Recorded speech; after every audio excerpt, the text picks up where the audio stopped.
Clearly, this is not a ghost project kasi may mga estruktura. Mga katagang binitawan ni Secretary Vince Dizon doon sa Ilocos Norte. Noong in-inspection niya yung mga tulay, na puro poste pa lang. Pero ito may estruktura. Ayan o. Tapos na estruktura ng flood control project. Yet, this was declared as a ghost project. Dito sa kinatatayuan kong ito, minura at tinawag na gago ang district engineer, si D.E. Larete, ni Secretary Vince Dizon. Dahil daw bakit niya binayaran ang proyektong ito nang hindi pa tapos. Ano ito? As early as 2022 nang ito ay tinayo, may report na ang Daily Tribune na nagsasabing nagkaroon ng pagguho at pagkasira ng mga strukturang ito. At noong January 2025, sumulat ang DE sa construction company para i-impose ang warranty dahil nasira nga ang ibang portion ng flood control project na ito dahil sa buhawi. Bakit ba pinipilit ni Vince Dizon na ito ay ghost project at hindi yung mga proyekto sa Ilocos Norte? Ibibigay ko sa inyo ang rason kung bakit. Okay. Ngayon, pinuntahan ito ni Vince Dizon. Sa palagay ko, dahil sa rason na ang kontraktor nito ay Diskaya, Saint Timothy. Pangalawa, dahil ito ay kontrata pa noong panahon ni PRRD 2022. So parang iniisip ko, ang gustong palabasin ng administrasyon na ito ay noong panahon ni Digong, merong ghost project. Ano ito? Hindi naman ito ghost project eh. Andyan yung istruktura.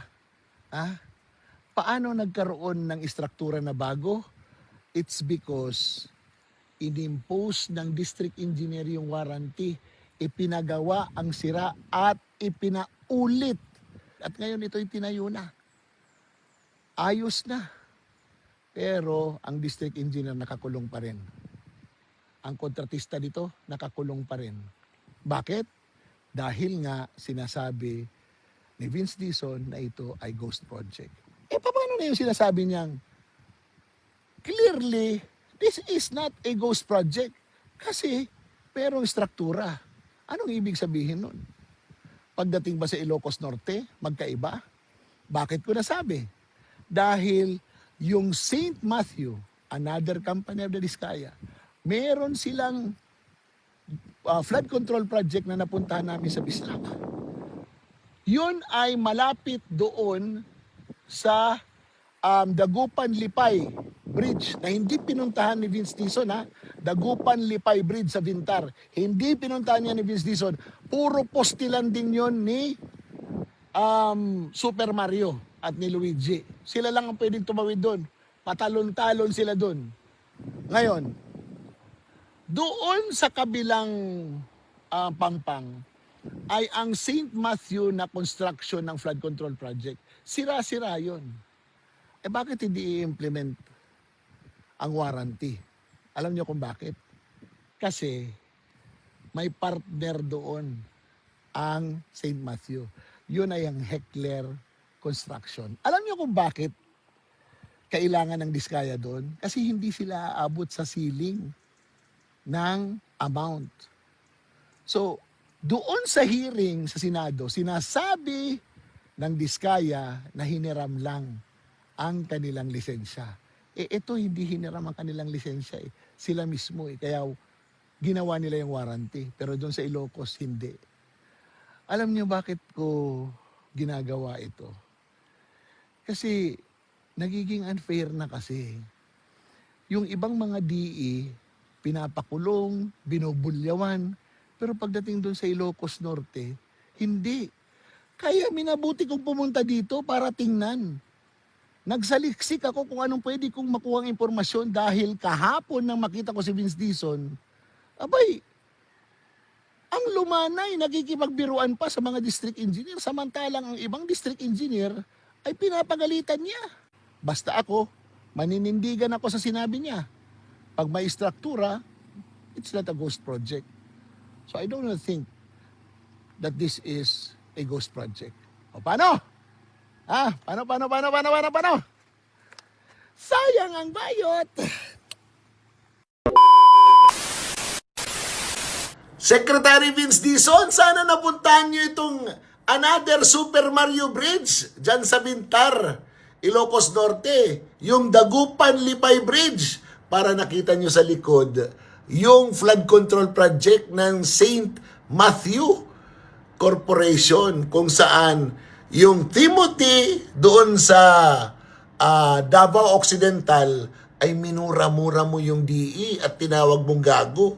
Para dito, tawagin mo rin na gago at murahin mo rin yung DE. Kasi hanggang ngayon di pa nagagawa, oh.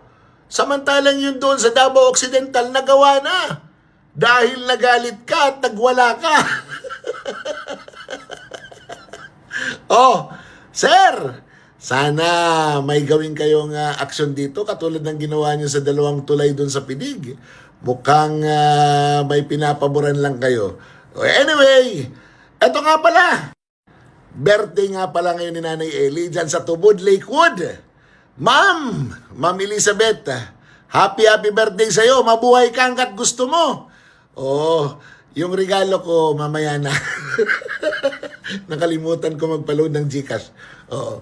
Padala ko na lang, no? At kay Bonifacio Pison, yung asawa ni Ma'am Elizabeth, kumusta po kayo? Rahan-rahan lang sa Tanduay, ha? Oh.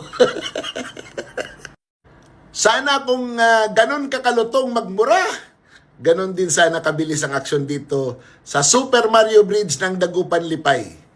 At yung flood control na nasira na nandun sa likod, na ang kontraktor ay Diskaya. Oh. Katulad ng kontraktor doon na pinag-initan mo sa Davao Occidental, Diskaya din. Dapat ang mga Diskaya ay papanagutin mo dyan at ipagawa yung nasira na yan. Kasi nga, ang pagkaalam ko, kaya hindi yan sinasagot ng Diskaya, ay hindi naman daw silang gumawa. O paano? O, sayang ang bayot!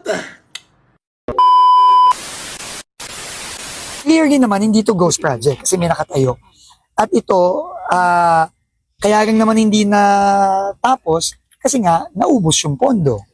Bitin yung pondo. Kulang yung pondo. O ano? Hindi ko na alam kung bakit. Wala pa ako nun. Sir, kasi daily review, sir. Sir, itanong ko lang. So, bakit kailangan piece by piece po yung project, sir? Yun nga din yung tanong ko eh. Bakit ganun? Ang problema nga, sinasabi sa akin ng mga matagal na sa DPWH, kamukha ni RD Richard, nagre-request daw sila sa region o sa district, pero pagdating daw ng final na budget, either minsan nawawala or nababawasan ng malaki. So, kailangan talaga ipaliwanag natin sa lahat, kasama na rin sa Kongreso, na siguro bago naman tayo mag-isip ng bagong project, i-priority muna natin yung mga hindi pa tapos. Tapusin muna natin, siguraduhin muna natin. Kamukha ito, wala namang right of way problem ito. Buti sana kung may right of way problem. Kasi kahit magpondo ka, hindi pa rin siya magagawa hanggat hindi mo makuha yung right of way. Yung dalawang binisita natin, itong Kabaruan tsaka yung Loing, wala namang right of way problem to eh. Diba? So, kailangan tingin ko yung pag-iisip nating lahat, kasama na rin yung mga partners natin sa Kongreso, sa Senado, tingin ko dapat pare-pareho tayo ng mindset, common sense lang naman to eh. Yung mga inumpisahan na ongoing, tapusin na muna natin. So, lahat na po na ongoing na project matatapos. Yun ang pipilitin natin. So, sir, so contrary po sa statement, ina-admit po ng DPWH po talaga na lahat po ng mega projects po like Regis po talagang face by face po talaga. Contrary po dun sa Hindi lahat. Hindi lahat face by face. Kunyari, yung mga maglaki nating bridge, yung bridge sa Kabagan, yung bridge sa Kamaranyugan, sa Cagayan. Inaugurate ni Pangulo yon. Yun, natapos yun, 2 taon lang. 'Di ba? Tapos na. Yung bridge sa Bukana, sa Davao, 2 taon din, 23 to 2025, tapos. Hindi ba? May mga ganon. Pero para sa akin, dapat lahat ganon. Pati yung mga tulay na ganito na hindi naman kalakihan, di ba? Dapat ganon. Lalo-lalo na nga yung mga ganito kasi hindi naman malaking pondo ang kailangan dito. Isipin mo, 50 million lang. Hindi pa mapondo ng buo, di ba? Hindi mali yun. So, kailangan talaga, So, hindi to ghost project. Hindi to ghost project kasi sinimulan to nung last year, 2025. Ang pondo 30 million lang. Ito lang ang kaya nung 30 million. So, ito lang yun. Ngayon, dadagdagan na natin ang pondo. In fact, wala nga daw pondo to ng 2026 Tama ba? Wala. Oo, wala. So, buti na lang may savings tayo ng 2025. Gagamitin natin ngayon dito para matapos na.